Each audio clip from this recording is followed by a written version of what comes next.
ভূমির মালিকানা নিয়ে বিতর্কের কোনো শেষ নেই।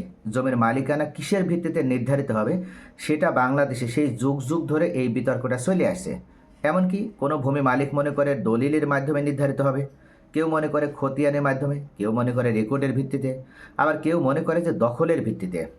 আর এটার কারণেই মূলত এই বিতর্ক এখনও শেষ হয়নি এবং মনে করা হয় যে জমির মালিকানা প্রমাণ করার জন্য এই বিতর্কের একটা পরিসমাপ্তি হওয়া উচিত।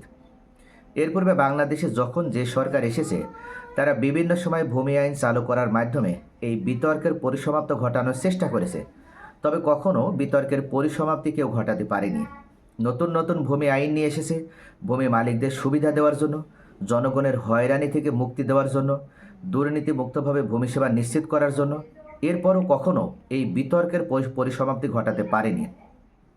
বিগত সরকারের সময় ভূমি অপরাধ প্রতিকার আইনও পাশ করা হয়েছিল এই বিতর্ক চিরদিনের জন্য শেষ করার জন্য। তারপরও দেখা গিয়েছে সেই আইনের মাধ্যমেও এই বিতর্কের কোনো শেষ হয়নি। এখনও ভূমি মালিকদেরকে তাদের এই জমির মালিকানা নিয়ে পদে পদে সমস্যায় পড়তে হয়, পদে পদে হয়রানিতে ভোগান্তিতে পড়তে হয়। তবে সর্বশেষ অন্তর্বর্তীকালীন সরকার অবশেষে তারা একটা গুরুত্বপূর্ণ পদক্ষেপ নিতে সক্ষম হয়েছে এবং সেই পদক্ষেপের ভিত্তিতে এবার জমির মালিকানার যে বিতর্ক, সেই বিতর্কটা পুরোপুরিভাবে দূর হয়ে গেল। ভূমি ব্যবস্থাপনাকে পুরোপুরি ডিজিটাল ও স্বয়ংক্রিয় করতে চলতি বছরের জুলাই মাস থেকেই নতুন উদ্যোগ বাস্তবায়ন করতে যাচ্ছে সরকার। এর অংশ হিসেবে একজন গ্রাহক ঘরে বসেই ভূমি সংক্রান্ত 17টি সেবা গ্রহণ করতে পারবেন। পাশাপাশি জমির মালিকানা প্রমাণে আর বহু সংখ্যক দলিলের প্রয়োজন পড়বে না, আর বহু সংখ্যক খতিয়ানের প্রয়োজন পড়বে না, আর শুধুমাত্র দখলের প্রয়োজন পড়বে না। এখন থেকে একটি মাত্র ভূমি মালিকানা সনদ বা সার্টিফিকেট অফ ল্যান্ড ওনারশিপ থাকলেই যথেষ্ট হবে। যদি কোনো একজন ব্যক্তির একটি ভূমি মালিকানা সনদ থাকে বা সার্টিফিকেট অফ ল্যান্ড ওনারশিপ থাকে, সেক্ষেত্রেই ওই ব্যক্তি জমির মালিকানা প্রমাণ করতে পারবে। ভূমি মন্ত্রণালয় সূত্রে জানা গেছে, ভূমি ব্যবস্থাপনা অটোমেশন শীর্ষক প্রকল্প প্রায় শেষ পর্যায়ে।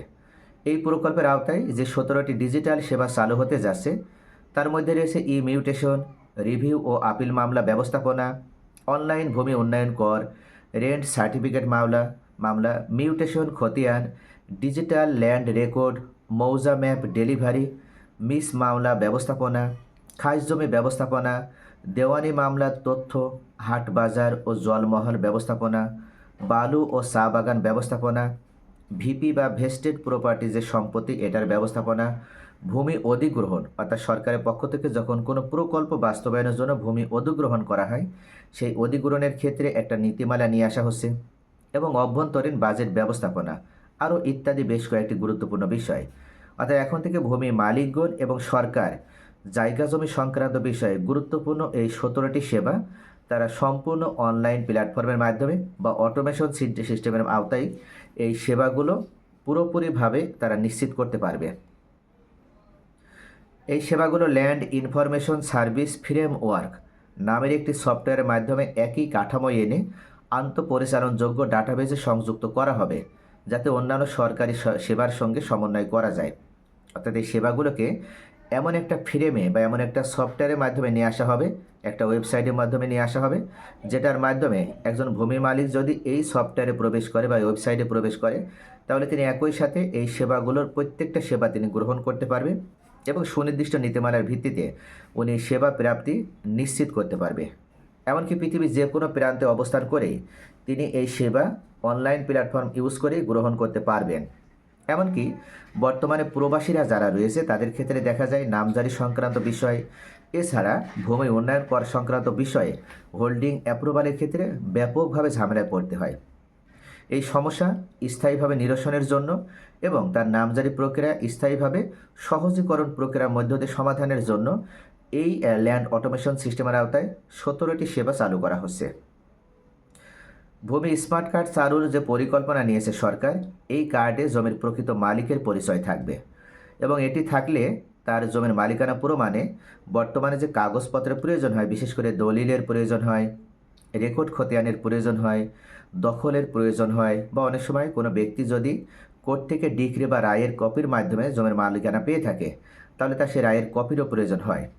আর এখন থেকে এই যে ভূমির মালিকানা সনদ প্রদান করা হবে ভূমি মালিকদের, জাস্ট এটা কাছে থাকলেই তারা ভূমির প্রকৃত মালিক এটা নিশ্চিত হবে। কেননা এই কার্ডে বিস্তারিত তথ্য থাকবে, জমির মালিকের পরিপূর্ণ পরিচয় সেখানে উল্লেখ করা থাকবে।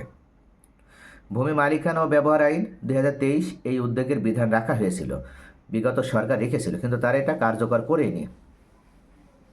ভূমি মন্ত্রণালয় সূত্রে জানা গিয়েছে প্রকল্প বাস্তবায়নের জন্য 2024-25 অর্থ বছরের সংশোধিত কুরাই পরিকল্পনা অনুযায়ী 915,90,00,000 টাকার অর্থাৎ প্রায় 1,000 কোটি টাকার বাজেট অনুমোদন করা হয়েছে। দেশের 5,247টি ভূমি অফিসে এই সফটওয়্যার ও প্রয়োজনে হার্ডওয়্যার সরবরাহ করা হবে। এই মুহূর্তে 5,247টি যে ভূমি অফিস বাংলাদেশে রয়েছে, এই ভূমি অফিসগুলোতে প্রয়োজনে সফটওয়্যার এবং হার্ডওয়্যার সরবরাহ করা হবে। পাশাপাশি সংশ্লিষ্ট যে কর্মকর্তা কর্মচারীর এই দায়িত্বে থাকবে তাদেরকেও প্রশিক্ষণ দেওয়া হবে। তবে এই প্রকল্প সার্বিকভাবে সহযোগিতা করবে দক্ষিণ কোরিয়া ভিত্তিক একটি বেসরকারি প্রতিষ্ঠান। সম্প্রতি ভূমি মন্ত্রণালয়ের অতিরিক্ত সচিব এমদাদুল হক চৌধুরীর সভাপতিত্বে অনুষ্ঠিত প্রকল্পের 16তম সভায় এসব সিদ্ধান্ত গৃহীত হয়। এদিকে পরিকল্পনা মন্ত্রণালয়ের পক্ষ থেকেও জানানো হয়েছে ভূমি ব্যবস্থাপনা অটোমেশন প্রকল্প এবং ডিজিটাল জরিপ প্রকল্প উভয়টি আগামী 30 জুনের মধ্যে বাস্তবায়ন সম্পন্ন হবে।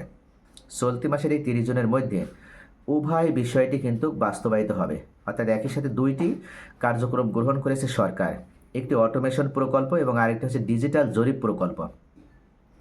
ডিজিটাল জরিপের বিষয়ে আমি আগের ভিডিওতে উল্লেখ করেছিলাম এবং আজকে এই যে অটোমেশন যে প্রকল্পটা এটা আমি উল্লেখ করেছি। এখানে কিন্তু 17টি সেবা প্রদান করা হবে অনলাইনে।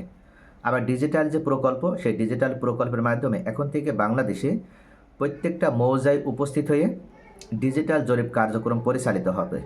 ইতিমধ্যে বাংলাদেশের 4টি জেলাতে জরিপ কার্যক্রম শুরু হয়েছে। ঢাকার কিছু অঞ্চল, নারায়ণগঞ্জের কিছু অঞ্চল, গাজীপুর জেলার কিছু অঞ্চল এবং কক্সবাজার জেলাতে, এই 4টি জেলাতে এই জরিপের মাধ্যমে কয়েকটি মৌজাতে ডিজিটালভাবে জরিপ কার্যক্রম পরিচালিত হচ্ছে। অতিরিক্ত সচিব এমদাদুল হক বলেন, সরকারের 4টি বিষয়ের উপরে বিশেষ গুরুত্ব দিচ্ছে: অনলাইন মিউটেশন, অনলাইন পর্চা, অনলাইন ম্যাপ ও অনলাইন ভূমি সার্টিফিকেট। জুলাই থেকে এই কার্যক্রম সারা দেশে পুরোদমে শুরু হবে। এই চলতি জুলাই মাস থেকে পুরোপুরি শুরু করা হবে। এটিকে আরও জনবান্ধব করতে অন্যান্য সরকারি প্রতিষ্ঠানের সঙ্গেও সমন্বয় করা হবে। এই প্রকল্প বাস্তবায়িত হলে দেশের ভূমি সেবায় এক নতুন যুগের সূচনা হবে বলে মনে করছেন সংশ্লিষ্টরা। বিশেষ করে বিগত সরকার তারা এই প্রকল্প বাস্তবায়নের জন্য উদ্যোগ নিয়েছিল, কিন্তু সেই সরকারের সময় বিভিন্ন মন্ত্রীরা এবং এমপি পর্যায়ে যারা ছিল তাদের দুর্নীতির কারণে সেই প্রকল্পটা সঠিকভাবে বাস্তবায়ন করা যায়নি।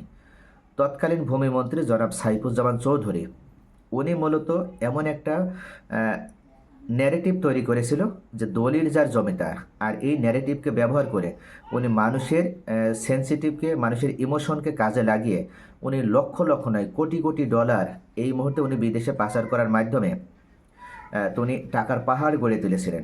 সম্প্রতি অন্তর্বর্তীকালীন সরকারের মাননীয় প্রধান উপদেষ্টা ডক্টর মোহাম্মদ ইউনূস যুক্তরাজ্যে সফরে যাওয়ার মাধ্যমে সাইফুজ্জামান চৌধুরী সেই সম্পদ বাজেয়াপ্ত করে এবং দেশে ফিরিয়ে আনতে সক্ষম হয়েছে।